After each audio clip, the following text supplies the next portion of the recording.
कोई नेता नहीं फौजी को जो है आशीर्वाद देकर नगर पंचायत की कुर्सी पे आसीन करेगा, यह हमें पूर्ण विश्वास है। यहाँ की भीड़ को देखकर हमारे बीच चौकोपारपुर से चलकर भाई दिनेश मौर्य जी आए हैं, उनका भी हम हार्दिक वंदन करते हैं।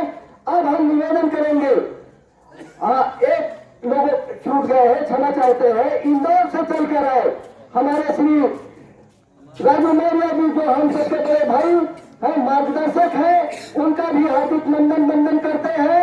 अगर किसी का नाम छूट गया हो भूल से तो मैं क्षमा प्रार्थी हूँ। अब हम निवेदन करेंगे श्री राम नरेश मौर्य फौजी भैया से, जो नेता नहीं है, क्योंकि नेता माने चोर और फौजी माने सेवक। तो आज हम आप सबके बीच एक सेवक को बुला रहे हैं। श्री राम नरेश फौजी भैया आए, अपने विचारों को रखे। बहुत बहुत धन्यवाद फौजी भैया।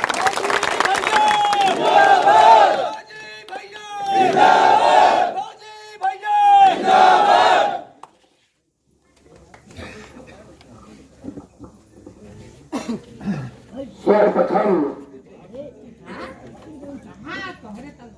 मोक्षदायिनी माँ गंगा मैया के चरणों में प्रणाम करते हुए सिद्धपीठ माँ ज्वाला देवी शीतला मैया के चरणों में प्रणाम करते हुए, क्यों कि ये हम सबका अहोभाग्य है कि हम माँ गंगा और माँ ज्वाला देवी शीतला देवी मैया के बीच में, उनके चरणों में बसा हुआ ये नगर पंचायत मानिकपुर, जो हमेशा ही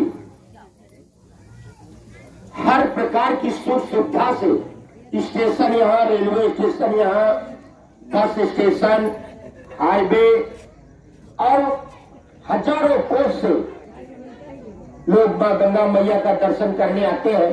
और हम सबका सौभाग्य है कि हम उन्हीं की गोद में रहते हैं, तो उनको मां को प्रणाम करते हुए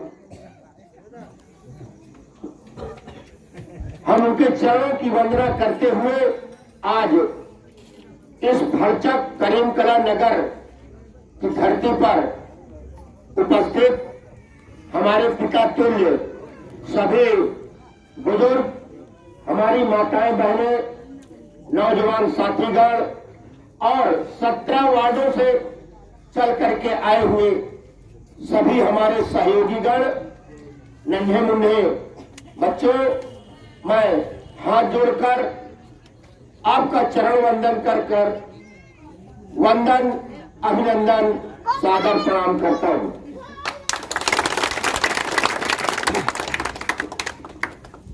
आज बस कुछ ही दिनों के बाद, आज 9 तारीख है, संभवतः आज रात में आरक्षण का पता चल जाना चाहिए कि कौन सी सीट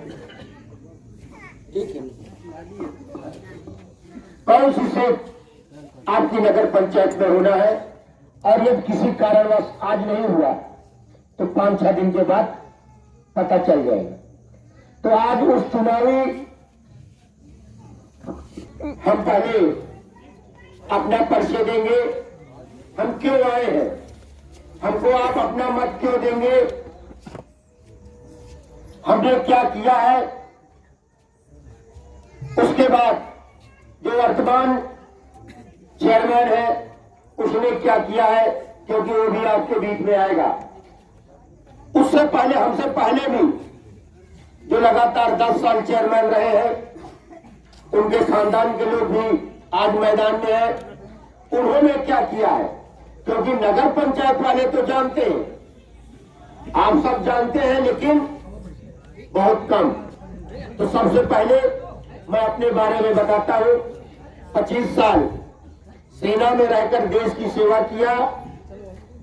माता पिता का आशीर्वाद, उस परम पिता परमात्मा का आशीर्वाद, सही सलामत मैं अपने घर वापसी हुआ। और नगर पंचायत में यहाँ की जनता ने हमारे कार्यों को देख करके नगर पंचायत अध्यक्ष बनाया। मैं जब चुनाव में, जैसे आज आपके बीच में आए हैं, मैंने लोगों से कहा, माताओं से कहा, पिता तुल्य बुजुर्गों से कहा, नौजवान साथियों से कहा, देखिए मैं चुनाव लड़ रहा हूं, मैं केवल एक लाइन दिखाऊंगा, मैं कोई नेता नहीं हूं, मैं एक फौज का सिपाही हूं और विकास की लाइन आज से जितने पहले चेयरमैन थे उन्होंने क्या किया मानीपुर में, मैं केवल एक बार जीत करके विकास की लाइन दिखाना चाहता हूं कि जो पैसा भारत सरकार भेज रही थी वो पैसा कहां गया, और जितना मैं वादा करूंगा उतना पूरा करूंगा। मैं आपको पैसा नहीं दे सकता हूं, ना मैं आपकी और कोई सेवा लोग दे सकता हूं, ना मीट मुर्गा दारू शराब दे सकता हूं। और लोगों ने मेरी बात पर विश्वास करके मुझको 1800 मतों से जिताया, कुल मत 2995 मिले। चाहे बानू रहा पर काम करके जनता को दिखाया, और जहां पर बिजली के खंभे नहीं थे, जबकि ये काम बिजली विभाग का है, आप बिल देते हैं बिजली विभाग को, न कि नगर पंचायत को टैक्स देते हैं। हमने बिजली के खंभे लगवाए, जहां पर ट्रांसफार्मर 100 केवी का था वहां 250, और जहां 250 था वहां 400 केवी कराया।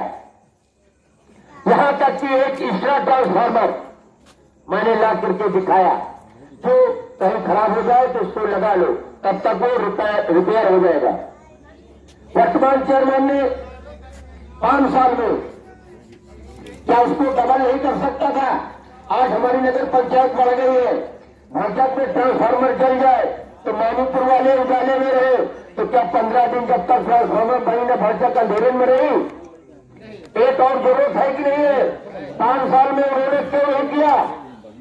कहां गया वो पैसा?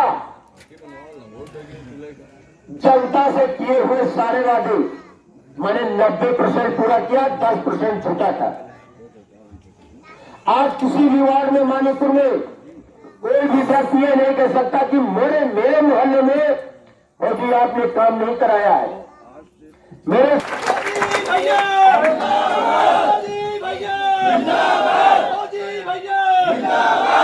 मैं अपनी तुलना जो आज बरसात में तमाम तरह के मेढक निकलते हैं,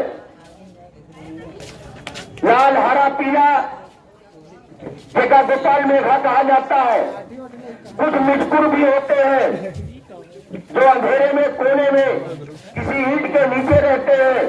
उसी तरीके से आज एक ईमानदार प्रत्याशी को हराने के लिए कोई 15 लाख लिया है तो कोई 10 लाख लिया है कि फौजी न जीता है, क्योंकि फौजी अगर जीतेंगे तो हमने जो काले कारनामे किए हैं, क्या काले कारनामे किए हैं? जो पैसा सरकार ने जनता को दिया बाहर सब जाने से बचने के लिए उनका एक आवास बन जाए, सरकार ने तो दिया 2.5 लाख, लेकिन हमारे जैसे दलालों ने 25,000 से 50,000 रुपया उन गरीब लोगों से जबरदस्ती लिया, और जिसने नहीं दिया उनको मारा, उनकी औरतों को मारा, और कोई माइकलाल उसका विरोध नहीं किया। ऐसे गद्दार अगर फौजी की बराबरी करना चाहते हो तो भैया उन्हीं का वोट दिन जाए। अभी हमारे मीडिया के वरिष्ठ पत्रकार भाई अजय जी कह रहे थे कि उनकी सरकार वास्तव में अगर मैं इस प्रकार सरकार में शामिल होता तो उनकी जीभ निकाल लेता। मैं जब इससे पहले चेयरमैन था और इसके बाद भी जब मैं हारा, मैंने इसी प्रकार मंच से कहा था कि मेरे किसी अनुयायी को, या आज भी कह रहा हूं कि मेरे किसी अनुयायी को, किसी भी पार्टी का आदमी हो, चाहे वर्तमान हो चाहे दूसरा हो, नाजायज कोई हमारे किसी साथी को सता के देख ले, अगर उसकी आंख न निकाल लिया तो मैं अपनी बाप का औलाद नहीं हूं, मैं मर जाऊंगा, लेकिन झुकना नहीं जानता हूं। मैं अपनी जनता का, जिससे वोट लिया है, जिनका पैर पकड़ा है, अगर उनको कोई तकलीफ होता है, कोई चाहे जितना बड़ा आदमी हो, अगर मेरी नजर में आया है, मेरे कान में आवाज पड़ी है, तो दिन रात में उनकी मदद करने के लिए और उनके साथ लड़ने के लिए फौजी हमेशा आगे आया है। ये हमारा रिकॉर्ड रहा है। मेरी हमारी पर्सनल किसी भी व्यक्ति से कोई हमारी दुश्मनी नहीं है। पूरे नगर पंचायत में, पूरे क्षेत्र में न मेरी खेती की लड़ाई है, न मेरे नर्दवा की लड़ाई है, न हमारे उरानी की लड़ाई है। कोई लड़ाई हमारी पर्सनल कोई लड़ाई नहीं है। मेरी लड़ाई जो अभी बता रहे कि मेरे पास 5 मुकदमे हैं, मेरी लड़ाई वो है, किसी गरीब को अगर कोई व्यक्ति जबरदस्ती सता रहा है, मार रहा है, अगर मेरे कान में आवाज आई तो फिर वो बिना मार खाए बची ना। और जब मारूंगा भाई, कानून अपने हाथ में लूंगा तो कानून सबके लिए है, फिर उसमें जेल भी जाना पड़ेगा, हमारे खिलाफ मुकदमा भी होगा। तो